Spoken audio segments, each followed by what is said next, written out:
Hello everyone, welcome to educare 247। ये April current affair series का part 3 video है। अगर आपने पार्ट 1 एंड पार्ट 2 वीडियो नहीं देखा है तो आप देख सकते हैं। इस सीरीज में हम finance, economy and social issues के करंट अफेयर्स एमसीक्यूज फॉर्म में डिस्कस करते हैं, जो आपके रेगुलेटरी बॉडी एग्जाम के लिए काफी इंपॉर्टेंट है। आज के वीडियो में हम स्टेटमेंट बेस्ड क्वेश्चन देखेंगे, बिकॉज आरबीआई ग्रेड बी के एग्जाम में स्टेटमेंट बेस्ड क्वेश्चन काफी पूछे जाते हैं। इस सीरीज में इंपॉर्टेंट न्यूज़पेपर्स, पीआईबी और आरबीआई सर्कुलर्स को कवर किया जाता है, जो कि आपके रेगुलेटरी बॉडी एग्जाम में आने वाले करंट अफेयर्स के लिए काफी इंपॉर्टेंट है। आपका पहला सवाल है, with reference to the updated guidelines for asset reconstruction companies issued by Reserve Bank of India, consider the following statement. अभी आरबीआई ने एसेट रिकंस्ट्रक्शन कंपनीज के लिए गाइडलाइंस जारी किया है, उसी के ऊपर यह सवाल है। पहला स्टेटमेंट है, ARCs must now maintain a minimum capital of ₹300 crore up from earlier requirement of 100 crore.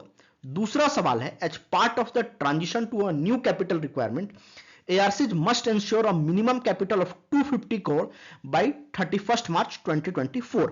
तीसरा स्टेटमेंट है, ARCs with net own fund of at least 1000 crores are eligible to act as a resolution applicants under the Insolvency and Bankruptcy Code 2016। चौथा statement है, ARCs are permitted to invest up to 10% of their net own fund in a short term instrument such as money market mutual funds and corporate bonds with a rating of AA minus और above। आपको बताना है कि इनमें से कौन सा statement correct है। Basically first, third and fourth statement correct है। जो नई गाइडलाइंस आई है उसके लिए एआरसी होने का मिनिमम जो कैपिटल रिक्वायरमेंट होगा वो 300 करोड़ होगा, और ये 1 अप्रैल 2024 से लागू हो गया है, तो इसे आप ध्यान रखना। जो सेकंड स्टेटमेंट है वो करेक्ट नहीं है, बिकॉज जो पुराने एआरसीज थे उन्हें 200 करोड़ मेंटेन करना पड़ेगा 31 मार्च 2024 के लिए, ना कि 250 करोड़ थे। इसे भी आप ध्यान रखना। इन्हें ट्रांजिशन होने का टाइम दिया गया है, इन्हें 2026 तक टाइम दिया गया है कि ये अपना 300 करोड़ का जो मिनिमम रिक्वायरमेंट है उसे कंप्लीट करें, और इसका डेडलाइन है 31 मार्च 2026। इसे भी आप ध्यान रखना। जो आपका तीसरा स्टेटमेंट है वो करेक्ट है। जिस भी एआरसीज का मिनिमम जो नेट ओन फंड होगा वो 1000 करोड़ होगा, तभी वो आईबीसी के अंदर रिजोल्यूशन एप्लीकेंट की तरह एप्लीकेशन दे सकता है, तो इसे भी आप ध्यान रखना। जो चौथा स्टेटमेंट है वो भी करेक्ट है। एआरसीज इन्वेस्ट कर सकती है अपने 10% फंड, जो भी मार्केट रिलेटेड फंड्स होते हैं, mutual fund and corporate bond, उसमें इन्वेस्टमेंट के लिए। तो एक काफी इंपॉर्टेंट सवाल हो सकता है आपके एग्जाम के लिए, बिकॉज ऐसे सवाल आरबीआई अक्सर पूछती है। आपका अगला सवाल है, with reference to RBI circular regarding the voluntary transition of small finance banks to universal banks, consider the following statement. अभी आरबीआई ने स्मॉल फाइनेंस बैंक के लिए एक सर्कुलर जारी किया है कि वो कैसे यूनिवर्सल बैंक बन सकते हैं। आरबीआई ने कुछ क्राइटेरिया डिफाइन किया है। अगर स्मॉल फाइनेंस बैंक उन क्राइटेरिया को फुलफिल करता है तो यूनिवर्सल बैंक के लिए एप्लीकेशन दे सकता है आरबीआई को। उसके ऊपर यह सवाल है। आपका पहला स्टेटमेंट है, small finance banks can voluntarily transition to universal banks after a minimum of 5 years of satisfactory performance and meeting certain regulatory requirement। दूसरा सवाल है, an eligible small finance banks must have minimum net worth of 500 crore to be considered for transition to universal bank। तीसरा statement है, on transitioning to universal banks there is no requirement for small finance bank to have an identified promoter and no new lock-in period for promoters minimum shareholding is maintained। इसका answer है 1 and 3। Statement 1 and 3 correct है। Second statement correct नहीं है, because minimum जो net worth है वो 1000 करोड़ होना चाहिए, ना कि 500 करोड़। बाकी अगर स्मॉल फाइनेंस बैंक 5 साल तक सर्टेन परफॉर्मेंस दे रहा है और वो कुछ आरबीआई के रेगुलेटरी रिक्वायरमेंट्स है उनको फुलफिल कर रहा है, तो यूनिवर्सल बैंक के लिए एप्लीकेशन दे सकते हैं।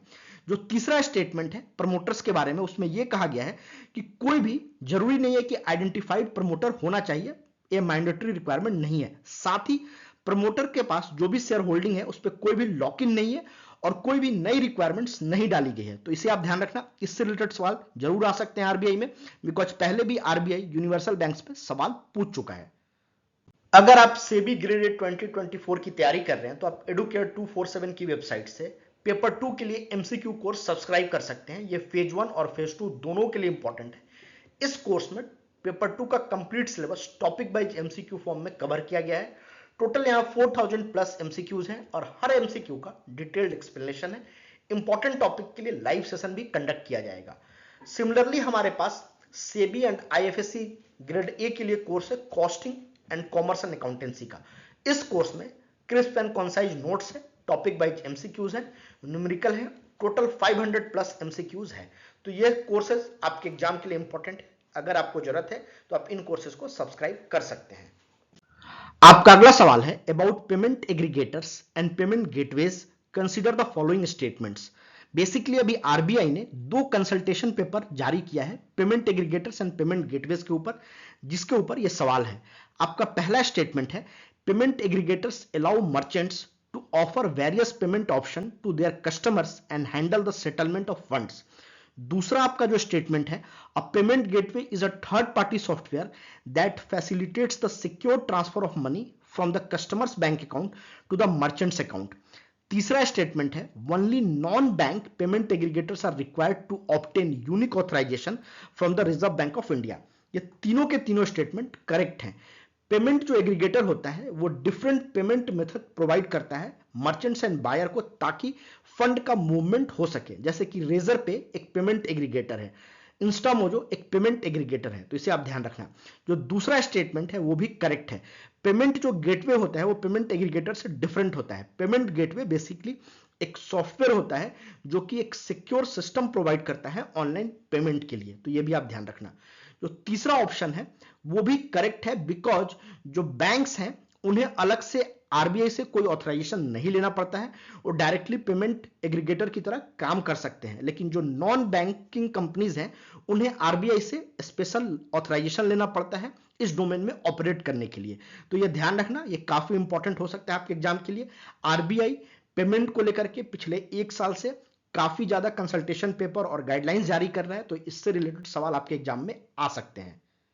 आपका अगला सवाल है with reference to the draft guidelines on digital lending transparency in aggregation of loan products from multiple lenders issued by the Reserve Bank of India, consider the following statement.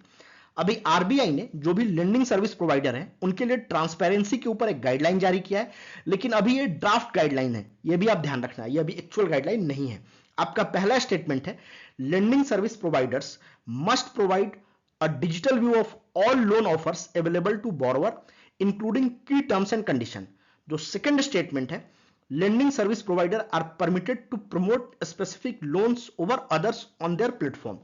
तीसरा statement है lending service providers are required to disclose the mechanism used to ascertain lenders willingness to offer a loan on their website। इसमें जो statement correct है वो है 2 statement. ध्यान रखना, सवाल पूछा गया था how many of the above statements are correct, तो 2 स्टेटमेंट करेक्ट है, पहला एंड तीसरा। तो ये ट्रिकी सवाल था, आप ध्यान रखना, नंबर ऑफ स्टेटमेंट पूछा गया है, आपसे ये नहीं पूछा गया है कि कौन से स्टेटमेंट करेक्ट है। पहला स्टेटमेंट जो है उसमें यह बताया गया है कि आरबीआई ने जो भी डिजिटल लेंडिंग सर्विस प्रोवाइडर है उनको यह बोला है कि आप सारे लोन के जो ऑफर्स हैं वो ट्रांसपेरेंटली डिस्क्लोज करेंगे। उसमें लोन अमाउंट क्या है, टेन्योर क्या है, आपका इंटरेस्ट रेट कितना होने वाले हैं, और जो भी टर्म्स एंड कंडीशन के की पॉइंट्स हैं वो सारे आपको बताना पड़ेगा बोरोवर को। किसी भी तरह का हिडन चार्जेस या कुछ भी आप हाइड नहीं कर सकते हैं। जो दूसरा स्टेटमेंट है उसमें बेसिकली आरबीआई ने मना किया है लेंडिंग सर्विस प्रोवाइडर को कि किसी भी पार्टिकुलर रेगुलेटेड एंटिटी का लोन प्रोडक्ट आप प्रमोट नहीं कर सकते हैं, सारे लोन प्रोडक्ट को आपको इक्वली दिखाना पड़ेगा। और जो तीसरा स्टेटमेंट है उसमें यह बताना पड़ेगा कि लेंडर्स का जो आप चुनाव करते हैं वो किस बेसिस पे करते हैं, और आपके वेबसाइट पे डिस्क्लोज होना चाहिए आपका मैकेनिज्म कि आप किन बेसिस पे लेंडर्स को चूज करते हैं बोरोवर्स को दिखाने के लिए। तो बेसिकली ट्रांसपेरेंसी के लिए पूरा गाइडलाइन जारी किया गया है। लोन के केस में काफी चीटिंग होती है, लोगों से काफी हिडन चार्जेस ले लिए जाते हैं, लोगों को पता नहीं होता है, उन्हें बाद में पता चलता है कि टर्म्स एंड कंडीशन में ये चीजें लिखी हुई थी। तो उसको काउंटर करने के लिए आरबीआई ने ये गाइडलाइन जारी किया। ये काफी इंपॉर्टेंट गाइडलाइन है। जो इंडिया में क्रेडिट ग्रोथ हो रही है काफी तेजी से, वहां आरबीआई चाहता है कि किसी तरह का फ्रॉड ना हो। आपने न्यूज में सुना होगा चाइनीज एप्स ने इंडियंस के साथ काफी फ्रॉड किया है, जो लोन एप्स थे, तो उन पे उसके बाद आरबीआई कंसिस्टेंटली गाइडलाइंस जारी कर रहा है लोन जो इकोसिस्टम है उसे प्रोटेक्ट करने के लिए। आपका अगला सवाल है with reference to SEBI complaints redressal system scores platform, consider the following statement. अभी सेबी ने 2.0 लॉन्च किया है जिसके ऊपर यह सवाल बनाया गया है। आपका पहला स्टेटमेंट है Scores is a platform where investor can lodge complaints against entities regulated by SEBI such as mutual funds, brokers and listed companies. Second statement है complaints related to issues covered under SEBI Act, Securities Contract Regulation Act and other relevant laws can be registered on Scores platform. तीसरा statement है the new version of scores 2.0 allows a maximum of 30 days for the redressal of investor complaints from the date of recipient. आपको बताना है कि इनमें से कौन सा स्टेटमेंट करेक्ट है. जो स्टेटमेंट 1 एंड 2 है वो करेक्ट है. बेसिकली आप इस प्लेटफॉर्म पे जो भी सेबी के साथ रजिस्टर्ड एंटिटीज है उसके अगेंस्ट कंप्लेंट डाल सकते हैं. और सेबी के अंदर जितने भी रेगुलेटेड एक्ट हैं जैसे कि SEBI act, securities contract act, इनसे रिलेटेड सारे कंप्लेन सेबी हैंडल करती है. जो तीसरा स्टेटमेंट है वो गलत इसलिए है बिकॉज जिस दिन भी कंप्लेन लॉन्च हुआ उससे 21 कैलेंडर डेज दिया गया है कंप्लेन को रिजॉल्व करने के लिए, ना कि 30 डेज. तो ये आप ध्यान रखना, इस कारण से ये स्टेटमेंट गलत है. ये सवाल आ सकता है सेबी में भी और आरबीआई में भी. ये काफी इंपॉर्टेंट सवाल है. होप ये वीडियो आपको अच्छा लगा. अगर अच्छा लगा तो इस चैनल को जरूर सब्सक्राइब करें. Thank you and happy learning.